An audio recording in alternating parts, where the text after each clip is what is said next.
सभी व्यूअर्स को मेरा नमस्कार। आज की इस वीडियो में मैं आप लोगों से डिस्क्रिप्टिव एग्जाम्स के बारे में बात करने के लिए आया हूँ। डिस्क्रिप्टिव एग्जाम से रिलेटेड जितना मुझे पता है वो सब आपके साथ शेयर करूंगा। अपना पर्सनल एक्सपीरियंस जो भी मुझे पता है मैं सारी चीज़ें शेयर करूंगा और कोशिश करूंगा कि कुछ भी मिस ना हो, हर चीज़ के बारे में आपसे बात की जाए और जो जो इंपॉर्टेंट चीज़ें हैं, कैसे हमें एग्जाम लिखना चाहिए। मान लो कभी ऐसा पेपर आ गया कि कुछ आता ही नहीं आपको, तो आपको क्या करना चाहिए, कौन से इंपॉर्टेंट टॉपिक्स हैं, उस सब के बारे में डिटेल में बात करेंगे। जैसे कि आप सब लोगों को पता है कि CHSL का जो डिस्क्रिप्टिव एग्जाम है वो बहुत ही पास है, कुछ ही दिनों में होने वाला है। तो आप लोगों को तैयारी तो उसके लिए करनी ही चाहिए। बाकी जो लोग CGL के लिए प्रिपेयर कर रहे हैं या SSC के किसी भी एग्जाम के लिए प्रिपेयर कर रहे हैं जिसमें डिस्क्रिप्टिव का एग्जाम आता है, उनके लिए ये वीडियो बहुत इंपॉर्टेंट होने वाली है, क्योंकि मैं कोशिश करूंगा कि मैं सारी चीज़ें बताऊँ आपको इसमें कि आपको लेटर है या ऐसे है जो भी है, कैसे स्टार्ट करना चाहिए, कैसे एंड करना चाहिए, किन चीज़ों को ध्यान रखना चाहिए कि एक तो आप UFM से बचे, UFM ना हो, और एक आपका स्कोर इंप्रूव हो पाए। मतलब जितना भी मुझे पता है, क्योंकि मैंने खुद पर्सनली CGL कई बार क्रैक किया है।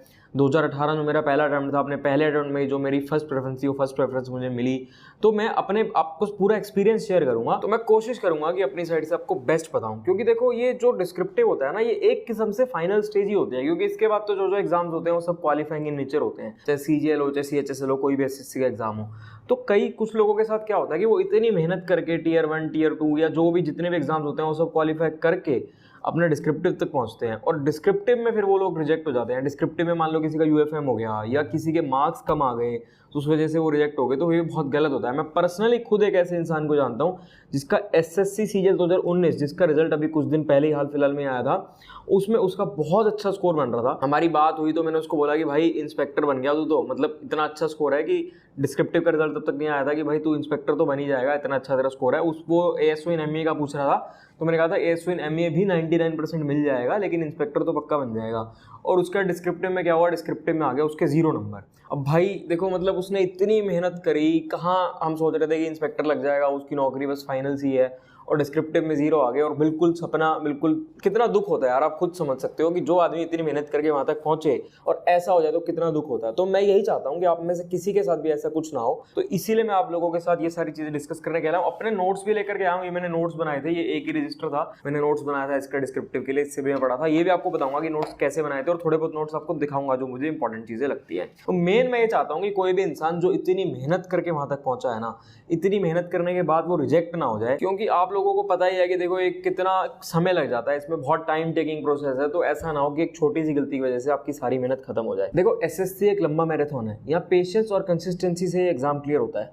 तो इन चीजों को ध्यान में रखते हुए टेक्स्ट बुक आप लोगों को ये लायक सुपर कोचिंग, जहां पर इंडिया के टॉप टीचर्स के कोर्सेज आपको एक ही कोर्स में मिल जाएंगे। अभी टेक्स्ट बुक पर एक ऑफर चल रहा है, आपको कूपन कोड KG20 यूज करने पर काफी हैवी डिस्काउंट मिल जाएगा। टेक्स्ट बुक पर ये सेल लिमिटेड पीरियड के लिए है, तो आप लोग इस अपॉर्चुनिटी को अपने हाथ से ना जाने दें, क्योंकि इतना अच्छा डिस्काउंट आपको इतने अच्छे कोर्स में शायद ही कहीं मिलेगा। बहुत सारे सुपर टीचर्स जो अपने सब्जेक्ट के टॉप के टीचर्स हैं, वो सब आपकी हेल्प करेंगे SSC को क्लियर करने में 20 से भी ज्यादा कोर्सेज में।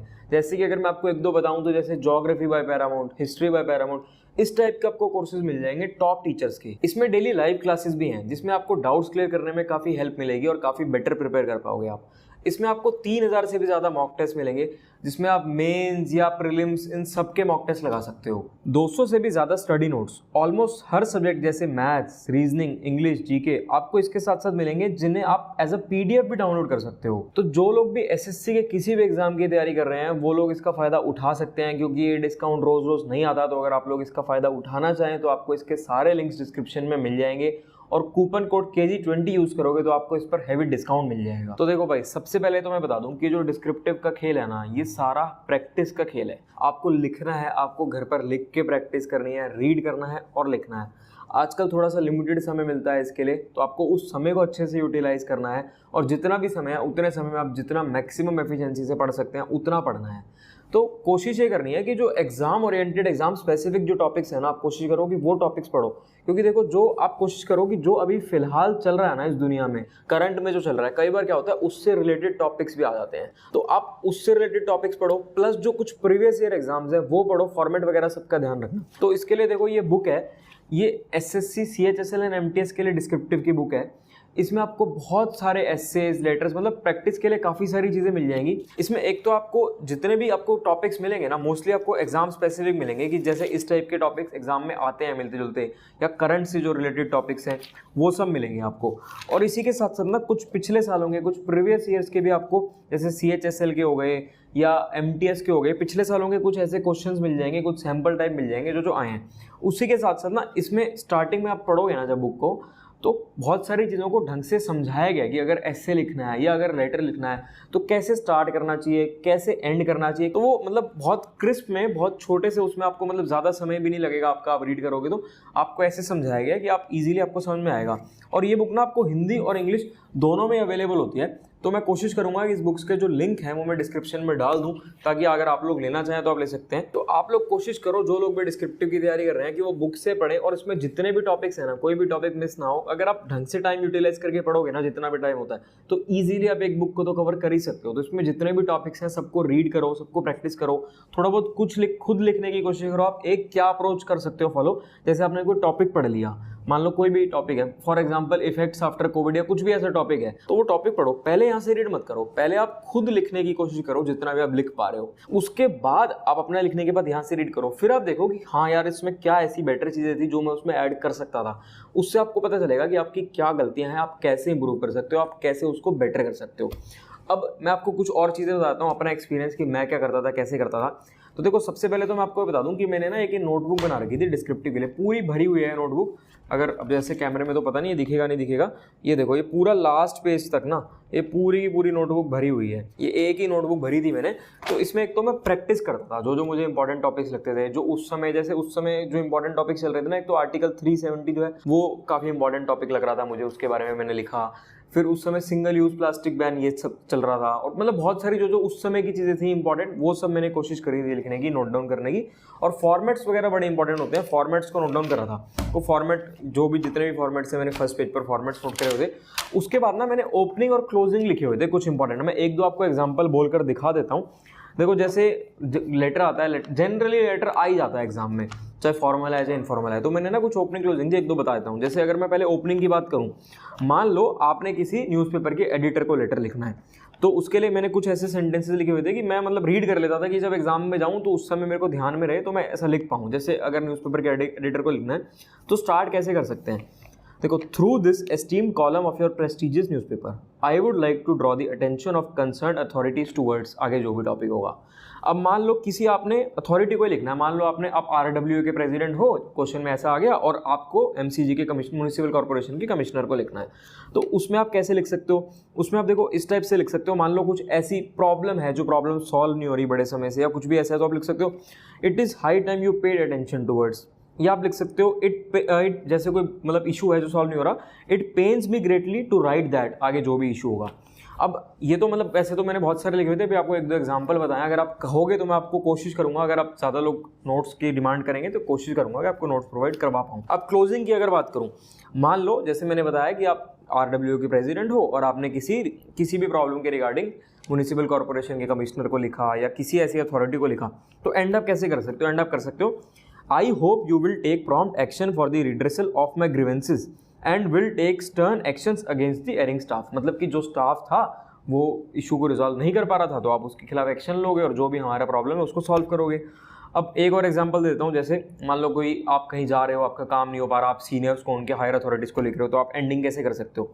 I hope this letter will prove to be an eye opener for the concerned authority that has been sleeping over this matter for months। तो मतलब ये कुछ ऐसी चीज़ें हैं जो अभी सुनने में आपको लग रहा होगा, सुनने में आपको नहीं लग रही होंगी कि ये बहुत बड़ी चीज़ है, लेकिन जब आप एक्चुअल में इसको इंप्लीमेंट करोगे और आप एग्जाम में लिखोगे ना, तो इन छोटी छोटी चीज़ों से ना बहुत इंप्रूवमेंट आती है, मार्क्स बढ़ते हैं और एक एक दो दो नंबर से बड़ा फर्क पड़ जाता है। अब इसी के साथ साथ और कुछ चीज़ों का आपको ध्यान रखना है। तो आपको राइटिंग का ध्यान रखना है। मेरी राइटिंग इतनी बढ़िया है, मैं बस क्या बताऊँ आपको, कई बार तो केमिस्ट भी नहीं समझ पाता मेरी राइटिंग इतनी अच्छी है, लेकिन मैंने इसकी प्रैक्टिस जब करी थी, मैंने बहुत प्रैक्टिस करी थी। और अगर मैं आपको अपने रजिस्टर की किसी भी पेज की फोटो खींचकर दिखा दूंगा ना, तो आपको लगेगा नहीं कि बहुत बुरी राइटिंग है, अभी इतनी प्रैक्टिस कर करके मैंने राइटिंग को इंप्रूव कर दिया था। उसके बाद यूएफएम से बचने के लिए क्या करना है आपको ना जितना भी क्वेश्चन पेपर में लिखा है बस उतने पे ही स्टिक रहना है। जो भी क्वेश्चन पेपर में सिर्फ उतना लिखो, उससे आलतू फालतू कुछ मत लिखो। जैसे किसी का कोई नाम नहीं दिया तो नाम मत लिखो। कुछ लोग क्या करते हैं, हम लोग बचपन से करते हैं, स्कूल में पढ़ते थे तो कई बार लेटर के एंड में मान लो फैमिली को लेटर लिख रहे हैं, लेटर के एंड में लिख देते थे कि छोटी को मेरा प्यार देना। अब हम तो छोटी को मतलब कि छोटी बहन को मेरा प्यार देना, लेकिन इस चीज़ को वो यूएफएम में लेना चाहे तो वो ले सकते हैं, इस चीज़ से भी यूएफएम बन सकती है। तो इन सब चीज़ों को आपको अवॉइड करना है। मान लो किसी का एड्रेस नहीं दिया हुआ, किसी का एड्रेस अगर मान लो दिल्ली दिया हुआ है तो आपको दिल्ली ही लिखना है, दिल्ली द्वारका मत लिख देना या दिल्ली कुछ और मत लिख देना, जो दे रखा है वो लिखना है। नाम नहीं दिया हुआ तो अपनी मन मर्जी से नाम मत लिख के आ जाना, अपना नाम मत लिख के आ जाना। जितना पेपर में दिया हुआ है सिर्फ आपको उतना ही लिखना है। वर्ड लिमिट का ध्यान रखना है, जितनी वर्ड लिमिट है उतनी ही रखना। मैक्सिमम कोशिश करना 5% ऊपर नीचे आ जाए, लेकिन कोशिश करना कि अगर हो सके तो बिल्कुल उस पर ही रहना जितनी वर्ड लिमिट दे रखी हो। बहुत ज़्यादा भारी वर्ड्स, बहुत ज़्यादा मतलब ऐसे मुश्किल शब्दों का इस्तेमाल करने की जरूरत नहीं है। ग्रामेटिकली कोशिश करना कि करेक्ट रहो, ग्रामेटिकल एरर्स ना हो, लेकिन नॉर्मल सिंपल इंग्लिश भी लिखोगे तो सफिशिएंट रहेगा। कुछ ज़रूरी नहीं है कि बहुत ज़्यादा हाई फाई आपको इंग्लिश या बहुत ज़्यादा हाई फाई हिंदी कुछ ऐसा लिखना है, नॉर्मल यूज़ करो। उसके बाद जो फर्स्ट पेज होता है आपके एग्जाम का, वहाँ जितनी भी डिटेल्स होती है ध्यान से भरना। जो भी थंबप्रिंट आपका लगवाए या जहाँ पर भी आपसे साइन करवाए जाए, मतलब हर चीज़ को ध्यान रखना है, कोई भी चीज़ मिस ना हो जाए। ये भी एक फैक्टर होता है जिस वजह से लोगों के 0 मार्क्स आते हैं। कोशिश करो कि जितने भी करंट के टॉपिक्स चल रहे हों उन सब टॉपिक्स के बारे में पढ़कर जाओ। जो भी कुछ ऐसी पॉलिसी आपको दिखे या कुछ भी दिखे उसके बारे में पढ़कर जाओ। लेकिन फिर भी कई बार एग्जाम में ऐसा हो जाता है कि ऐसा टॉपिक आ जाता है कि आपने कभी सुना ही नहीं होगा, आपको पता ही नहीं होगा, तो घबराना मत, डरना मत। उसके मतलब कुछ भी आपको जितना भी पता हो ना, उससे मिलता जुलता कुछ ना कुछ लिख आना। अगर आप ग्रामेटिकली सही हैं, आपने कहीं कुछ ऐसा नहीं लिखा कि आपका यूएफएम हो जाए, आपने कुछ बहुत ही ज्यादा अजीबोगरीब नहीं लिखा, तो आप फेल नहीं होगे। आपके ठीक ठाक डिसेंट जो एवरेज स्कोर है ना वो आ जाएगा। मतलब अगर आप थोड़ा बहुत भी जो टॉपिक दे रखा है उससे थोड़ा बहुत मिलता जुलता भी लिख कर आते हो ना, तो भी जनरली जो एवरेज स्कोर है वो आ जाता है। लेकिन फिर भी आपको प्रैक्टिस करनी है, जितनी हो सके ना उतनी प्रैक्टिस करनी है। देखो ये बुक तो मैंने आप लोगों को दिखाई दिया है प्रैक्टिस के लिए। अगर मान लो ये बुक पढ़ने के बाद भी आपके पास समय बचेगी, आपको लगेगी यार ये तो कम है, मुझे और प्रैक्टिस करनी है, तो इसी की ही किरण की ही एसएससी सीजीएल की डिस्क्रिप्टिव की भी एक बुक आती है। अगर आप लोग चाहें आप लोग वो बुक भी पढ़ सकते हैं। बाकी मेन तो यही है कि भाई प्रैक्टिस करते रहो, जितनी हो सके उतनी प्रैक्टिस करो। पहले खुद लिख कर देखो, खुद लिखने के बाद जहां से आप पढ़ रहे हो वहां से देखो कि मैं इसमें और क्या इंप्रूवमेंट कर सकता था। खुद जब तक नहीं लिखोगे ना तब तक बात नहीं बनेगी। खुद लिखो, राइटिंग को इम्प्रूव करने की कोशिश करो। जिनकी राइटिंग ऑलरेडी अच्छी है बहुत अच्छी बात है, जिनकी नहीं है इम्प्रूव करो। ग्रामेटिकल मिस्टेक्स मत करो, यूएफएम से बचो। मतलब जो सार है ना इस वीडियो का वो मैं आपको एंड में बता रहा हूँ बहुत ही शॉर्ट में। यूएफएम से आपको बचना है, कुछ भी ऐसा नहीं लिखना जिससे आपको लगे कि यूएफएम हो जाए। जो फ्रंट पेज होगा आपके आंसर शीट का उसमें आपको एक एक चीज़ ढंग से भरनी है। जहाँ भी आपसे साइन करवाए जाए, जहाँ भी आपका थंबप्रिंट लगवाया जाए, बहुत ध्यान रखना है। इन्विजिलेटर के साइन जहाँ पर भी हो, क्योंकि इन छोटी छोटी चीज़ों की वजह से कई बार क्या होता है कि रिजेक्शन हो जाती है, 0 मार्क्स आते हैं, कुछ भी मतलब इतनी मेहनत वेस्ट हो जाती है। तो मैं ये नहीं चाहता।